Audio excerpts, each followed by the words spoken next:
Kenapa sih PSBB bukannya lockdown gitu kan? Nah, inilah banyak yang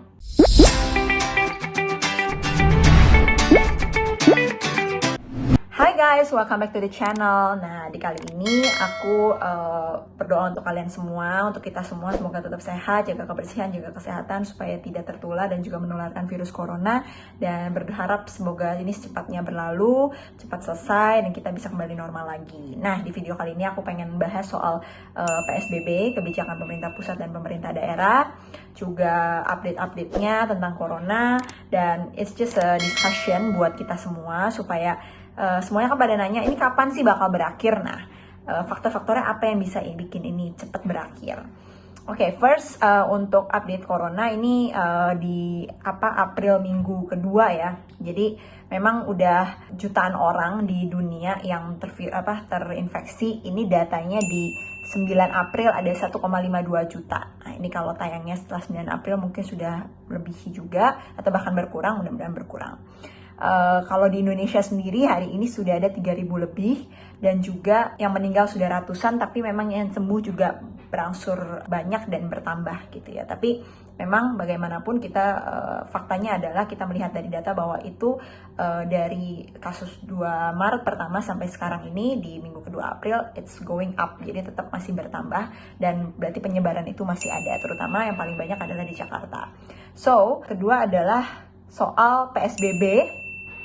Nanti untuk solusi, untuk kapan ini berakhir dan lain-lain di belakangnya. Jadi kita ngomongin soal kebijakannya dulu sekarang yang diambil pemerintah pusat, yang sudah disetujui juga dari Kemenkes bahwa Pemprov DKI juga sudah bisa mengambil langkah, adalah PSBB, yaitu adalah pedoman pembatasan sosial berskala besar. Nah, intinya untuk kalian semua nih yang masih, ini kan PSBB, terus udah gitu ada di luaran sana soal ngomongin soal lockdown, soal PSBB, soal apa sih ini sekarang, gimana sih kita harus bagaimana. Jadi untuk pertama, PSBB itu adalah peliburan sekolah, peliburan tempat kerja, terus pembatasan kegiatan keagamaan.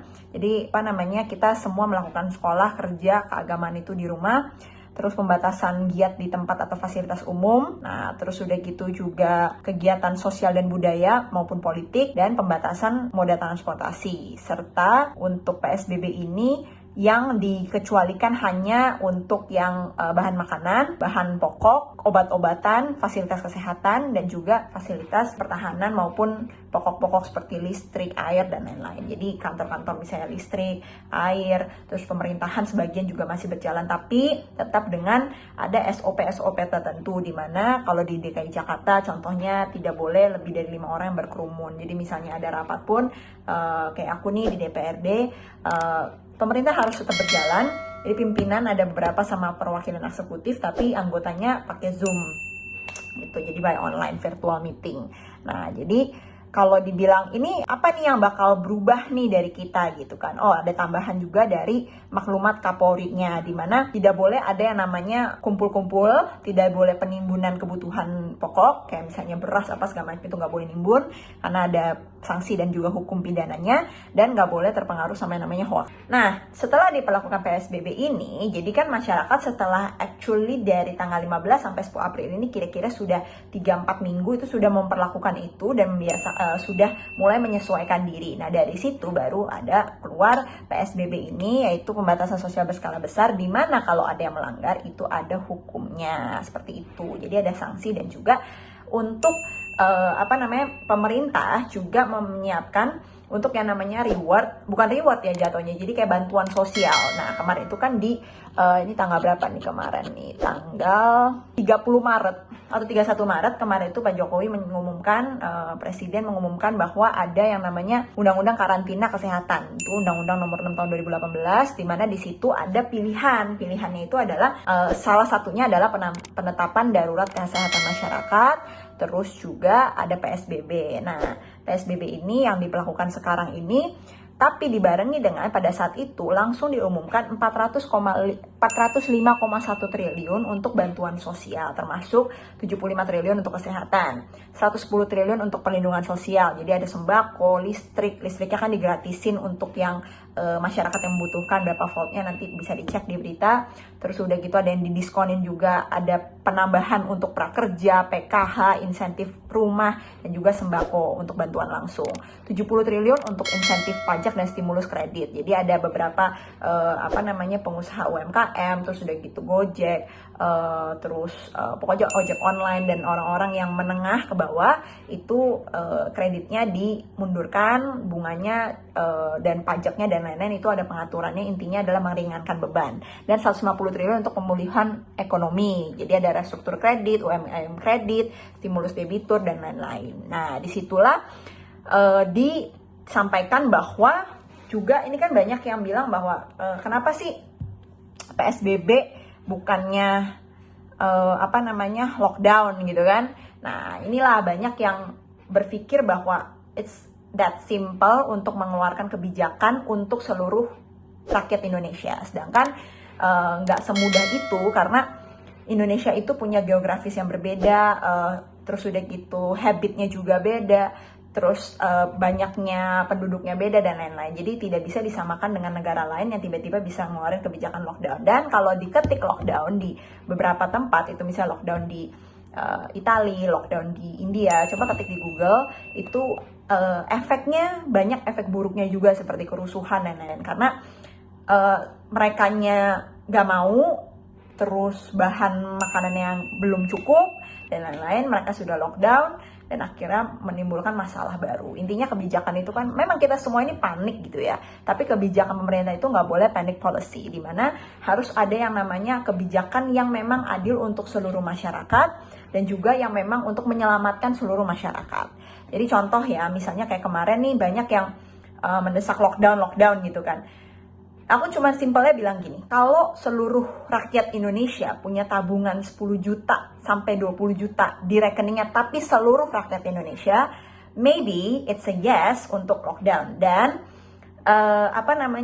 itu juga belum tentu sebetulnya, karena namanya kita kan kalau ada negara, contoh ya di Wuhan atau di China di sana gitu, mereka tuh yang gak sedemokratis kita, mereka tuh yang sangat menuruti pemerintahnya gitu, apapun yang diomongin ya mereka nurut gitu. Kalau kita kan sedemokratis itu. Jadi dan kita itu kan Bhinneka Tunggal Ika, meskipun beda-beda tapi satu. Tetap aja berarti kan ada perbedaan, banyak perbedaan argumen secara sosial, ekonomi maupun politis gitu. Jadi ya intinya adalah ketika itu diperlakukan di satu negara yang memang otoriter atau gimana, itu mungkin memungkinkan. Tapi untuk kita yang demokratis sepertinya enggak. Apalagi ada faktor ekonomi di mana enggak semua orang itu punya duit 10 juta atau 20 juta di rekeningnya gitu. Jadi ada yang memang harus keluar untuk mencari rezeki per hari, bukan per bulan bahkan per tahun gitu.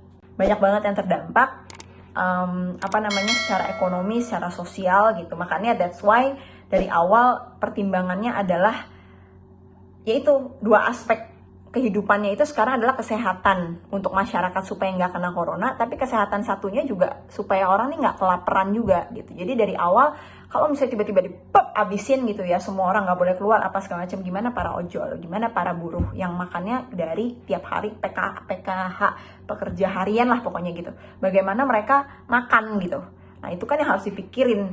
Jadi kalau dibilang dari awal kenapa nggak diinin lockdown apa ya, balik lagi kalau gue bilang kalau semua orang punya 10 juta 20 juta di rekeningnya, it's done. Kita dari awal juga bisa melakukan itu. Tapi kalau sekarang dengan kita yang berbeda-beda, harus dipikirin semua aspeknya, karena kebijakan itu bukan cuma buat satu kelompok, bukan cuma satu orang, tapi untuk seluruh. So, jadi di bidang ekonomi, waktu awal diperlakukan itu sektor industri pariwisata nomor 1 langsung drop gitu ya, dari hotelan apa segala macam. Dan itu banyak yang memelintir bahwa ini mikirinnya soal devisa atau apa. It's not only about that loh gitu. Banyak pekerja yang di sana kayak hotel, mall apa sekarang tutup, banyak yang di PHK. Secara faktanya ya, ini kita ngomong secara fakta aja, banyak yang di PHK, banyak yang dirumahkan tanpa digaji, tanpa ada loan sama sekali gitu. Jadi ya itu yang terjadi ya, karena namanya bisnis is business gitu, dimana kalau nggak ada untung, nggak ada duit masuk. Jangan ngomongin untung ya, nggak ada duit masuk ya pasti nggak bisa ngeluarin uang juga untuk pengeluaran gitu kan, termasuk gaji. Nah, dimana makanya pemerintah itu dari tanggal 31 Maret itu langsung mengumumkan secara kayak apa kartu prakerja, sembako, apa setidaknya mengisi perut masyarakat yang juga terdampak gitu. Jadi untuk kita juga nih, kalau yang punya rezeki lebih, ayolah kita berbagi sedikit. Ada yang di kita bisa, ada di instansi manapun gitu kan, silakan. Kalau bisa di rumah aja berbagi dengan cara donasi seperti itu, atau misalnya kayak kita pesan Gojek, pesan Grab atau apa untuk makanan, ya itu tambahin lah tipnya dan lain-lain seperti itu. Jadi kita nih harus saling bahu-membahu ya gitu, supaya ini cepet kelar, penyebarannya cepet stop. Terus udah gitu bisa kembali seperti normal. Setidaknya kalau nggak normal langsung, itu kayak di Wuhan tuh udah mulai orang, jadi kan kita nih lagi makin naik nih positifnya. Kalau udah mulai begini dan udah mulai turun yang terpaparnya gitu, jadi yang perharinya misalnya dari sekarang kan 300, 200, 100, 200, 300, 400 gitu kan.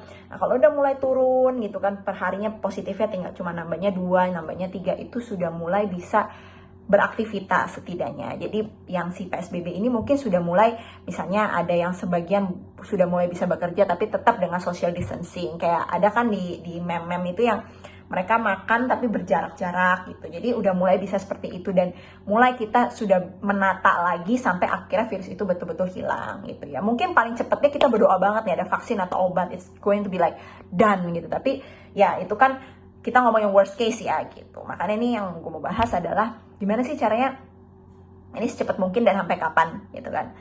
Kalau gue lihat, kalau dari gue pribadi ya, dari kajian gitu kan, dari pembahasan di kantor DPRD, pembahasan dengan para pakar, ngelihat berita, lihat-lihat semua paparan dan lain-lain.